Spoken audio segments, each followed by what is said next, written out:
ভাবি, সামিরা ভাবি এবং সালমান ভাই তারা একে অপরকে ভীষণ ভালোবাসতেন। আমার মনে হয় বাস্তব প্রেম এরকম দেখা হয় নাই, তাদের একে অপরদের শ্রদ্ধা ভালোবাসা যেটা দেখেছি এরকম সাধারণত কম দেখা যায়। মাঝে মধ্যে শুটিং সেটে সামিরা ভাবিকে দেখতাম, অ্যাকশন সিন যেহেতু আমাদের হতো, সামিরা ভাবিও খুব এনজয় করতেন, দূর থেকে দেখতেন। একদিন সালমান ভাই আমাকে বললেন, মিঠু নিয়ে আসলাম তোমার ভাবিকে। তাকে দেখলাম, ভাই ভাবি বসা। আমি ভাই ভালো কয়, না শোনো তোমার ভাবি সন্দেহ করে ভাবে আমরা মনে করি দুষ্টিমি ফাইজলামি করি, এই কারণে দেখতে নিয়ে আসলাম, দেখো শুটিং কত কষ্টের। এই কথা পরিপ্রেক্ষিতে আমার কাছে মনে হলো ভাবি মেলি ব্যাপারে সালমান ভাইকে সন্দেহ করেন। তখন বয়সটা অল্প ছিল, ওইভাবে ভাবার ক্ষমতা ছিল না, তাই তেমন কিছু ভাবলাম না। মাঝে মাঝে দেখতাম, একটা টাইমে আমার কাছে মনে হলো তিনি সামিরা ভাবি তাকে সন্দেহ করেন এবং মেলি ব্যাপারে কোন মেয়ের সাথে তার সম্পর্ক আছে কিনা জানি না, তিনি ভালো বলতে পারবেন।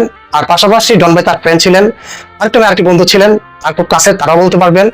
এবং তার যে অ্যাসিস্ট্যান্ট ছিলেন, ওই যে আপনার চেয়ার টেবিল আগে দেওয়ার, সেও বলতে পারবে। যেহেতু আমরা মারপিট করার পরে চলে যাই, তবে ওই সন্দেহ করার ওই কথাটি বলার কারণে আমার কাছে সন্দেহ হলো যে সালমান ভাই ভাবি কাউকে সন্দেহ করেন তাকে নিয়ে।